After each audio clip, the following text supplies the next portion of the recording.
नमस्कार दोस्तों, आप सभी का एक बार फिर से इस चैनल पर स्वागत है। मैं दीपेश और आप देख रहे हैं दीपेश तिवारी एजुकेशन। दोस्तों, हम बात करेंगे नई शिक्षा नीति 2020 की या न्यू एजुकेशन पॉलिसी जो भारत सरकार ने लाई हुई है 2020, उसके बारे में बात करेंगे। देखिए, अगर इस पर गौर करें, जो भी कहा जा रहा है सरकार के द्वारा, जो भी प्रपोजल है और जो अगले 1-2 साल में इम्प्लीमेंट हो सकता है बाकायदा, तो बहुत सारे बदलाव जो हैं हमें देखने के लिए मिलेंगे अपने समाज में, शिक्षा व्यवस्था में।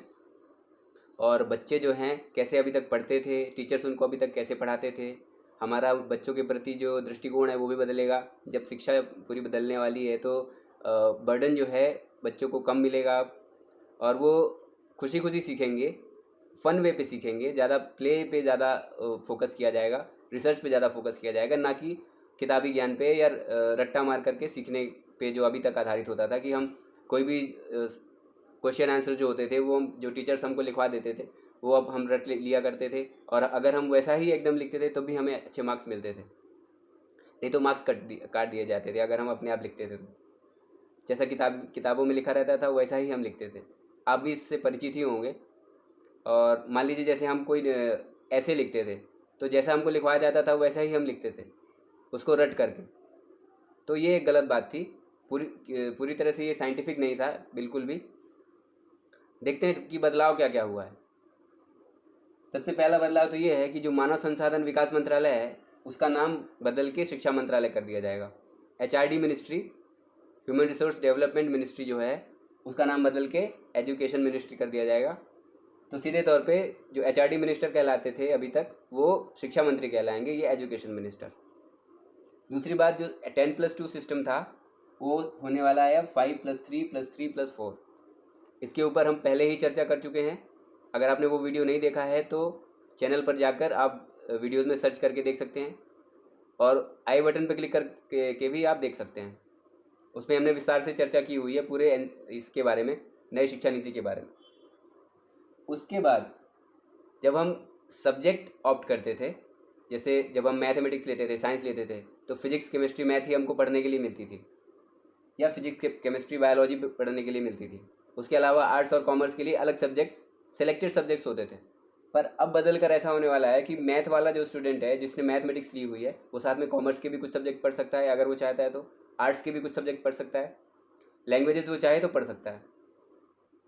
और जो इंग्लिश का जो बैरियर है वो भी ख़त्म करने वाली है सरकार।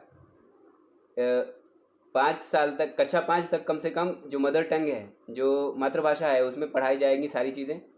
उसके बाद उसको लैंग्वेजेस जो हैं वो ऑफ़र की जाएंगी और उसके मन की लैंग्वेज जो है वो ऑफ़र की जाएगी। ऐसा नहीं है कि इंग्लिश आपको पढ़ना कंपलसरी ही है। इंग्लिश अगर आप पढ़ना चाहते हैं तो पढ़ सकते हैं। उसके अलावा जो बहुत सारी भारतीय भाषाएं हैं, संस्कृत है, मराठी है, तेलुगु है, तमिल है, जो विद्यार्थी जो भी पढ़ना चाहते हैं अपने मनपसंद भाषाएं पढ़ सकते हैं।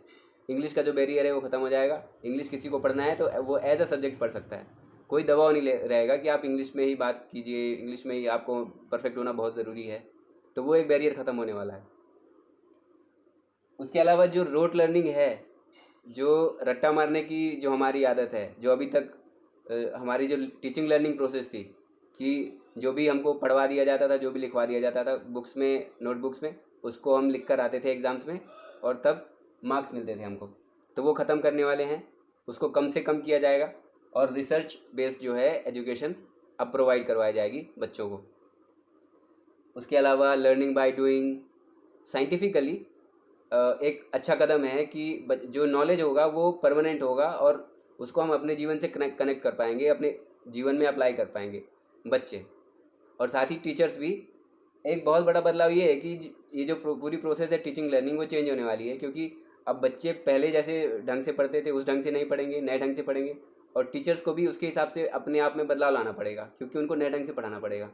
जब पूरा प्रोसेस ही चेंज हो रहा है तो सभी में ये जो वांछित बदलाव है वो आना ज़रूरी है। तीसरी बात, जो टीचर एजुकेशन की जब बात करें हम, तो पहले क्या होता था, बीएड करते थे, ग्रेजुएशन के बाद बीएड करते थे, फिर बीटीसी वगैरह होता था, डीएलएड होता था। ये सब ख़त्म करके जिसको भी टीचिंग में आना है उसके लिए बीएड कंपलसरी करने वाली है सरकार।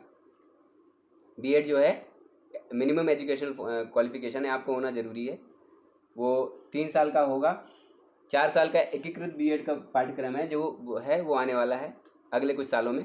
लेकिन इसका मतलब ये नहीं है कि जिन्होंने अभी तक बीएड किया हुआ है या डीएड किया हुआ है वो सब ऑब्सोलीट हो जाएंगे। उनकी भी उतनी ही वैल्यू है। ज़्यादा अफवाहों पर मत जाइए आप, जो भी टीवीज़ में अब न्यूज़पेपर में पढ़ रहे हैं या किसी और व्यक्ति के द्वारा आप सुन रहे हैं, तो वो बराबरी से उसका महत्व रहेगा।